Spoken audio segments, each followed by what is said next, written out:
اعوذ باللہ من الشیطان الرجیم، بسم اللہ الرحمن الرحیم۔ رمضان مبارک ایک ایسا مقدس مہینہ ہے کہ جس میں اللہ تعالیٰ نے اپنی بے شمار نعمتیں نازل فرمائی ہیں، لیکن ہم اس کی حقیقت سے انجان ہیں۔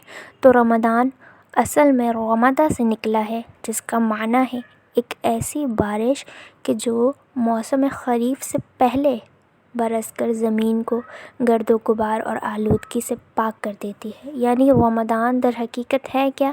تو رمضان وہ بارش ہے جو انسان کے لیے اپنے گناہوں کو دھونے کے لیے نازل کی گئی۔ اور کیوں نازل کی گئی؟ اس لیے نازل کی گئی کہ جیسے موسم خریف سے پہلے جو بارش برستی ہے وہ کیا کرتی ہے، وہ اس زمین کے گرد جو غبار اور آلودگی ہوتی ہے اس کو پاک اور صاف کر دیتی ہے اور زمین کو ہموار کر کے سرسبز و شاداب کر دیتی ہے۔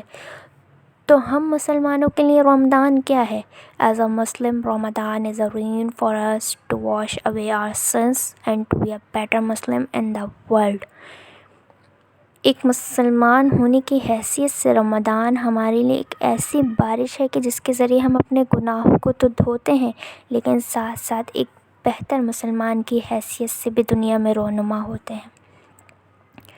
یہاں پر خریف سے کیوں تعبیر کیا گیا ہے؟ وہ اس لیے کہ ایک ایسا موسم ہے کہ جس میں بے شمار اللہ تعالیٰ کی نعمتیں نازل ہوتی ہیں اور بہترین فصلیں لگتی ہیں، جس کے ذریعے مسلمان اگلے 11 مہینوں تک ان فصلوں کے ذریعے جو اناج حاصل ہوتا ہے اس کے ذریعے لوگ فائدہ اٹھاتے ہیں۔ بالکل ایسے ہی اگر مسلمان اپنے آپ کو اس رمضان یعنی اس بارش کے ذریعے سیراب کر کے اپنے گناہوں کو دھو لے تو جو باقی کے 11 مہینے ہیں اس سے وہ اپنے آپ کو بھی نفع دے گا اور تمام دنیا کے لوگوں کو نفع بخش ثابت ہوگا۔